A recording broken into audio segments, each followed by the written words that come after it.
Hello students, welcome back to our English class, and today I am going to tell you I'm going to give you a brief background of this particular story, Heart and Hands.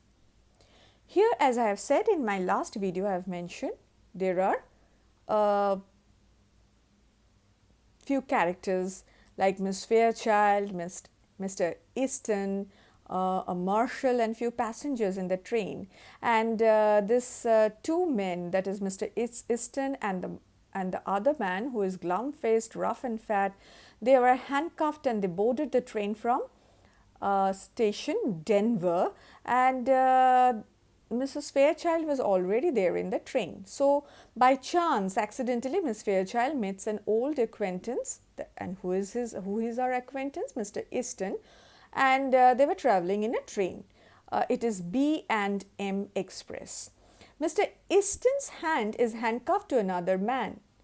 Miss Fairchild recognizes Mr. Easton. The man with those hand, Mr. Easton, hand is handcuffed. Says that Mr. Easton is a marshal and he himself is a convict.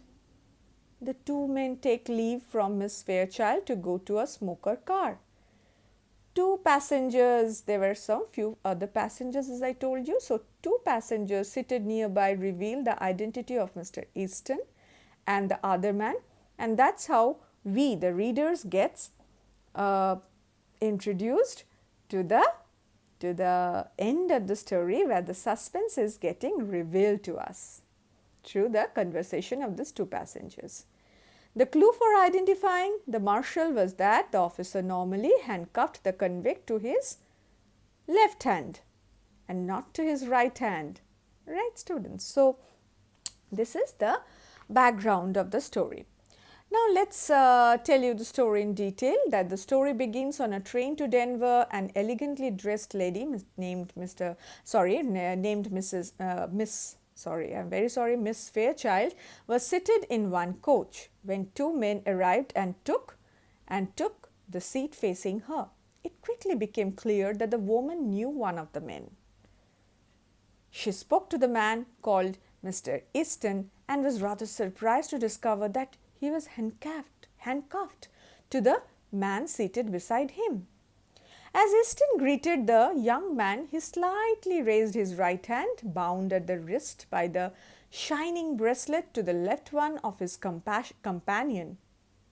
However, the man with Easton sensed Easton's embarrassment and volunteered to clear the doubt in Miss Fairchild's mind about the handcuffs, and said that Mr. Easton was the marshal and he was the convict. And they were headed for Leavenworth prison. It's 7 years for counterfeiting. Counterfeiting means printing fake notes, you know. For counterfeiting, Easton said. As the conversation continued, the woman was surprised to learn that Mr. Easton had given up his life in Washington to become a marshal in the West.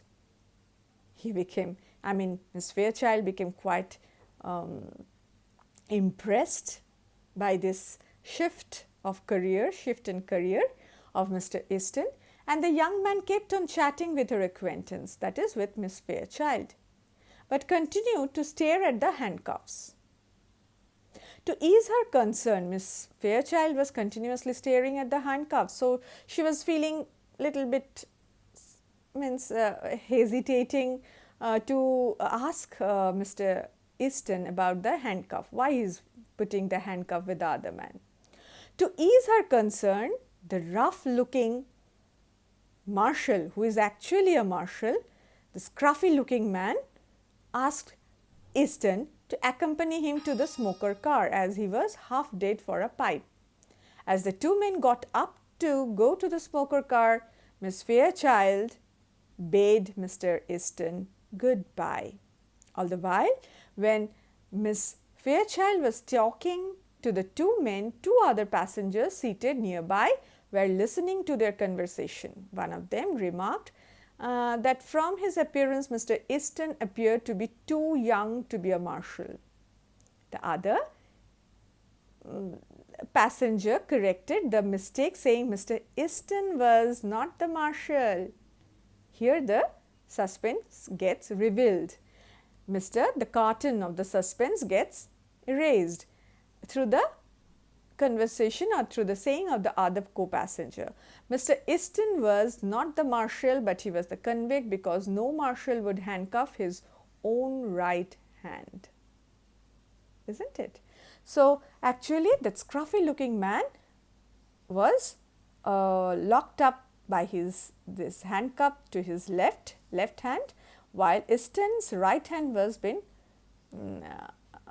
handcuffed with this marshal.